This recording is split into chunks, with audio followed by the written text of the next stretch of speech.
A lonely farmer who hasn't touched a woman in 17 years, until one morning, three strangers knock on his door.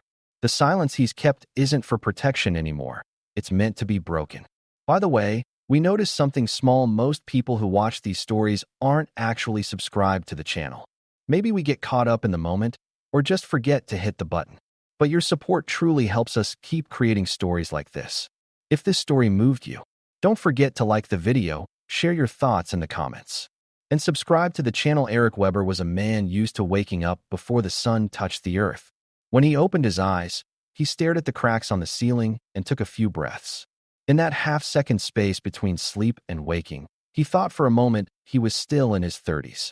But then the pain in his broken left shoulder reminded him harshly. He was 44, and the loneliness ached in places much deeper than his joints. The first thing he did upon waking was head to the old wooden-floored kitchen and put water on the stove in an enamel teapot older than himself. Silence was the most faithful guest in the house. It wasn't just Eric's silence, it was the companion of the past, of abandonment, of unfinished words and forgotten prayers. The farm was vast and empty. As the sky shifted from the dark embrace of night to the pale arms of morning, Eric stepped onto the porch with heavy steps. The wool jacket he pulled on had worn out elbows. The roof, damaged by rain, waited to be fixed. But Eric only did what was necessary now, just to survive, not to live. He had long stopped dreaming about a woman who might become a bride on these lands. In fact, he couldn't even remember the voice of the woman he once loved. She just sat quietly in the furthest room of his mind, like a scentless memory. The emptiness that carried the sound of abandonment was a kind of stillness that gnawed at Eric from the inside. No one had touched him in 17 years, and he hadn't reached for anyone either. He had become a stranger even to a human voice, a smile, a simple glance. As he walked to the barn to check on the cows, even at this early hour, his eyes scanned the horizon for threats. For those who live alone, the world is always full of potential danger. Every creak, every shadow is a warning. And that morning, could one of those shadows not be a threat, just once? That was the moment. Three young women shattered Eric's world. The first knock on the door was so soft, it felt like the wind had brushed against it out of guilt. Eric waited before putting down the rusty shovel in his hands. Maybe he was imagining it. Maybe it was a stray echo of the past knocking again. But the second knock was clearer. There was something in it. A need. An offer. When he opened the door, he saw them. Three women. Close in age, but with different spirits. The one standing in front tall, standing straight, still on her feet despite the dust and fatigue on her face, would be named Elena. Behind her, the one with the firmer gaze, her chin lifted slightly in defiance, Greta. The youngest, almost girlish and delicate, but her hands were cracked and covered in mud, Lena. They were all tired. They were all determined. "Do you have any milk?" Elena asked. Her voice was rough, but steady. "We'll work. We're not asking for it free." Greta cut in. "We know how to handle barn work." Lena just held out the empty bucket. She didn't speak, but her eyes did. "Please." Eric just looked for a while, wondered who had sent them. Was it a trap? Or were they really just people? They had appeared in front of him like hope in the middle of a desert. "There are cows," he said. His voice sounded like the creak of a nail that hadn't been used in years. "But they don't milk themselves." The women stepped inside without waiting for an answer. Eric stepped back. With every step they took, a new scent filled the earthen house. Like hope, like unease, like the sound of a woman. As Greta headed for the barn, she glanced sideways at Eric. "If you don't want us, say so. But we know how to work." Eric lowered his head. "I don't want. But need. Is something else." Their first morning passed in silence. Eric watched them from the corner of his eye. Elena approached Fern patiently. Yes, Eric had names for his cows, though he never told anyone. Greta stacked hay bales, quietly and carefully. Lena gave water to the dog lying by the fence. They were doing the things Eric usually did without being told. That surprised him, maybe even scared him a little. At the end of the day, Eric brought out 3 tin mugs of milk, handed them over silently. The women sat on the porch. Eric stood at the doorway. No one touched. But something shifted that evening. The wind changed direction. The sky hung lower than usual. After drinking her milk, Elena looked directly at Eric and asked, "Can we come again tomorrow?" Eric didn't answer. But he didn't close the door either. The night was long. He couldn't sleep. He looked for traces the women had left in every room of the house. There was more than just mud now. No more shadows. Only the sound of 3 women slipping into the silence. And the next morning, Eric found them in the barn again. This time, they had brought their own buckets. Their faces still held the same weariness, but less fear. Greta winked. "We'll work today too. But this time, you're on feeding duty." Elena simply showed the milk bucket. Lena smiled. Eric didn't want it. But the only thing he could think was, let them stay. And so, a man's 17-year solitude began to crack with the determination of 3 women. But not every crack lets in just the light. Some also let in the dark. Eric would only realize that much later. But they didn't leave a greeting. Greta appeared beside him. "Will they come again?" Eric stared into the distance. This was just the beginning. They haven't shown their real intent yet. That day, the work got done faster. The animals were checked twice. The barn's main door was reinforced. Eric quietly brought out old barbed wire from the workshop. Nails and wooden boards that had rusted in the corner for 17 years finally had a purpose. Lena held the nails in her palm and counted them one by one. Each one was a step in the defense they would build. But in Eric's mind, one thought kept circling. Why were these 3 women still here? Why were they staying on this silent, dangerous land without asking for anything? At sunset that evening, the porch filled with silence again. But this silence wasn't tense, it was full of waiting. Eric began carving a small piece of wood with an old knife. That was how he thought. Not in words, but in shapes. Elena sat down beside him. "We know you've heard things about us," she said. "People never like women being on their own, especially when men don't own them." Eric didn't look up. "Who even has the right to own anyone?" he asked. Elena smiled. "That's exactly why we came." As the night wore on, the wind picked up again. But this time it was harsher, more muffled. Lena whispered a small prayer near the fence. Greta placed an old axe behind the door. Eric checked the rifle inside. But he knew the real fight wouldn't be with weapons, it would be with patience. Because some enemies don't attack out in the open. They just wait, watch, and look for cracks. And this house had plenty of cracks. That night, under the moonlight, Eric heard the women's voices for the first time in his dream. All 3 were speaking. But it wasn't words that carried the meaning, it was the tone. The first one gave him trust. The second, resistance. The third, completed a missing note from a song he'd heard years ago. By morning, Eric didn't remember the dream. But something in him had shifted. The crack had widened. Light had seeped in. And the dark, too. Sometimes, morning starts before you even wake up. Something stirred inside Eric that morning.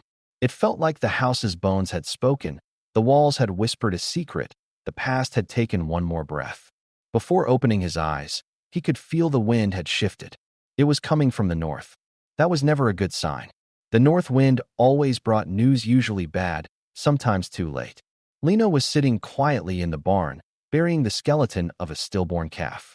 The night before had been quiet, but now they understood why the morning was too. When Eric saw her like that, knees deep in mud, hands pressed against her stomach, head bowed like she was burying all the losses of the past along with that calf, he didn't understand at first what broke inside him. He approached, knelt down, didn't say anything. He didn't touch her either. But he was there, and that was enough. In that moment, Lena turned her head and saw Eric's large, calloused hand resting only on the earth. She thought to herself, this man is tearing down his walls, one by one. Loss is a quiet teacher. On Eric's farm, like everything else, even the animals learned to grieve on their own. But as Eric placed a hand on Lena's shoulder, he realized that the hands which hadn't touched anyone in 20 years weren't afraid anymore. Maybe it hadn't been loneliness he feared. Maybe it was the chance to touch again. But now he didn't seem afraid. On the way back, Greta was watching them from a distance. Her look held no jealousy, no pity, just alertness. Because she, too, had felt the north wind. And that day, the expected visitors arrived. But this time it wasn't 3 riders, it was 5 men. They came quietly, raised no dust. Eric was sitting on the porch. His rifle was being cleaned, but his eyes were still sharp. As the horses' shadows fell across the yard, the women inside fell silent. The man in front, middle-aged, hiding under the shade of his hat, spoke with sentences that dropped like prayer beads. "We heard. You've got women here." Eric didn't stand. "Women don't belong to anyone," he said. "They're just working here. Working, said another, his voice somewhere between a laugh and disgust. They've been staying here for days. Stories are going around. Greta stepped out, a shovel in hand. If you write stories, don't try to write yourselves into them. The men were thrown off. Eric still didn't move. Elena came and stood behind him, slowly. Lena appeared in the doorway, and in that moment, the 5 men realized something. These 3 women weren't hiding behind Eric. They were standing beside him. Some, even in front of him. What are you doing here? Eric asked. His voice sounded more like a decision. We come on behalf of the community, said the man in front. We're warning you. Men like you. You're quiet. But when you burn, it's too late to stop it. Then don't be the one to light the fire, Eric said. His voice was calm but carried 40 years of weight. The men left, leaving behind a silence that didn't quite feel like a threat but wasn't peace either. That silence spread across the farm. Through the fences, the wheat stalks, the beams of the hayloft. Everything felt a little more fragile that day. That night, Eric sat at the door, silently counting nails. Greta came and sat across from him, also quiet. They didn't talk for a long time. Then Greta said, Out here, being a woman has always meant staying quiet. But when I stay quiet, my voice starts echoing inside me. That's why we'll come back tomorrow. But with something else. Eric looked up. With what? Greta held his gaze. With hammers. And when morning came, new fence posts began rising along the property line. Eric, Greta, Elena, and Lena, all carrying something in their hands. Eric had his father's hammer over his shoulder. Lena kept the wires tight. Elena tied the knots. Greta nailed them down. Each blow of the hammer sounded like a decision being sealed. We're here. We've got nowhere else to go. And we're not hiding anymore. That day felt like the sun never rose. The sky stayed gray the whole time. But when they reached the end of the fence line, Eric turned to Elena and said, I've done everything alone for years. But today, this fence got built with you. Maybe some things shouldn't be done alone. Elena simply nodded. Some things break when done alone. But when done together, they make noise. And that noise, that evening, blended into the wind. But this time, it didn't sound scary. This time it sounded like hope. That night, the sky wasn't pitch black, it was gray, like a dull fog ready to swallow the stars. It was like even the sky was holding its breath. Eric sat on the porch chair, gripping an empty coffee mug tightly with both hands. The crack in the mug, like the one in his heart, was too deep to see from the outside, but one more drop would break it. There was a strange stillness on the farm. Even the wind seemed to have shut its mouth. That night, nothing had a name, but everything left behind a scent: dampness, anticipation, danger, and burning. The first crack came from the hayloft. Eric straightened like a wolf pricking up its ears in the forest. The sky was still gray, but the smell of smoke coming from the east had changed. It wasn't the smell of wet earth or a kitchen fire. It was the smell of intent, the smoke of purpose. The first flames crept out from under the hay piles. Silent at first, like shadows, but within seconds, they licked the beams, reached the roof, and then exploded like a scream. The sound of the fire didn't burn Eric's eardrums, it burned his past. He got to his feet, running before he even got his boots on. Inside the house, the women were already awake. Elena was running without even putting on her robe. Greta had already dropped a bucket into the well and was preparing the second. Lena ran toward the barn instead of the burning loft. The animals had to be saved. Eric plunged into the heart of the fire.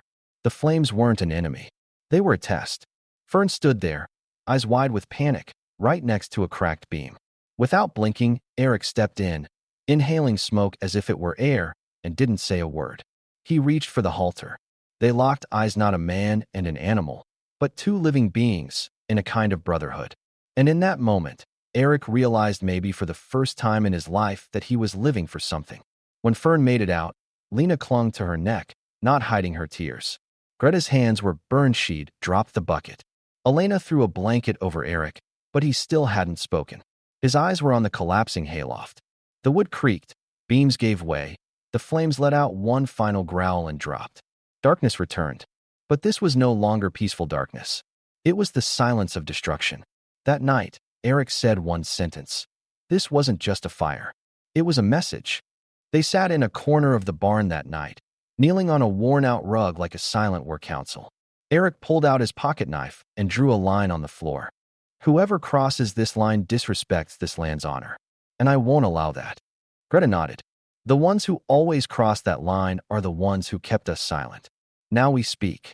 No one in Eric's house slept that night.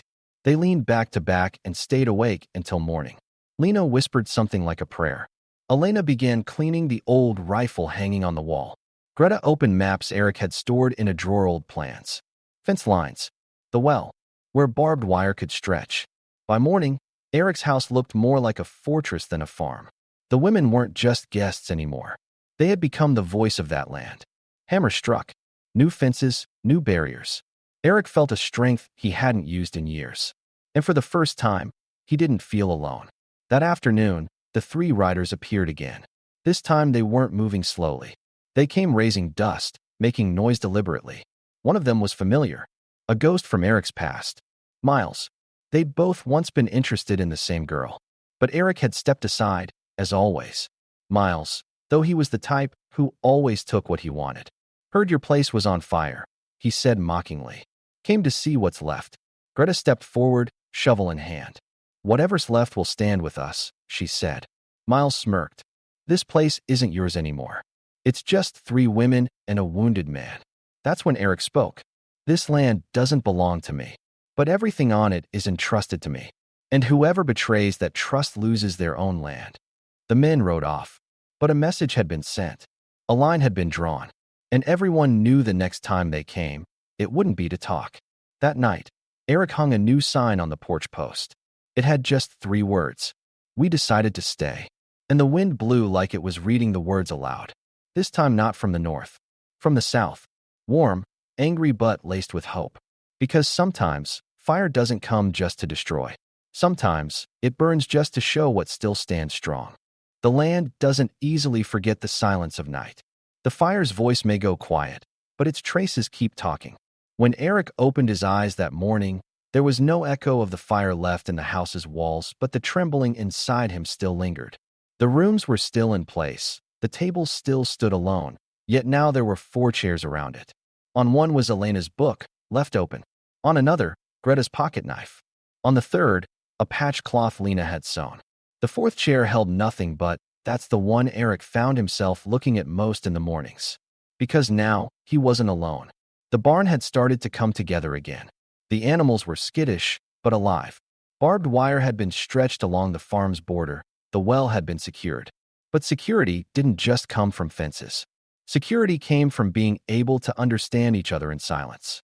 And Eric now shared that silence. What he didn't say mattered just as much as what he did. Later that morning, around midday, Eric came up to Lena as she was digging a small hole in the garden. What are you looking for? He asked.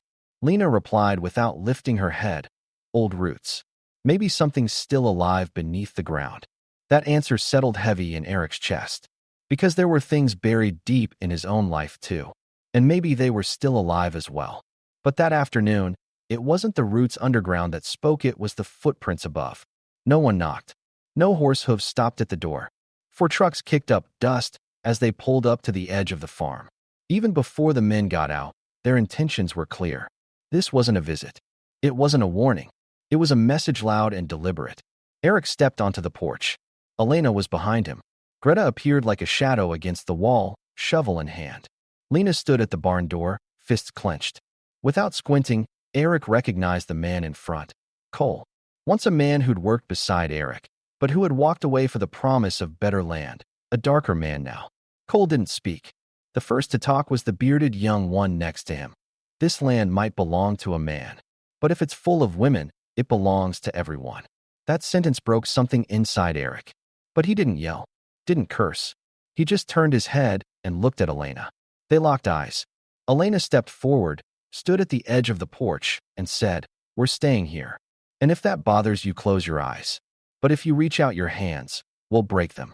Silence fell, sharper than a threat. A woman's firm voice frightened some men more than a rifle's crack. Cole stepped forward. "We're not leaving without dragging you off this land." That's when Greta stepped forward. She'd traded the shovel for Eric's old axe. "Then go ahead.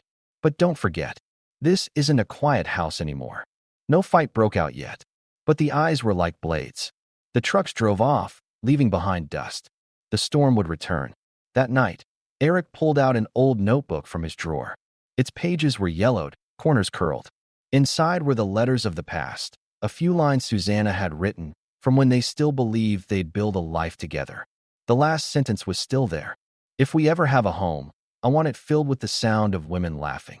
Eric closed the notebook, shut his eyes. There was silence in the house. But for the first time, it didn't bring peace.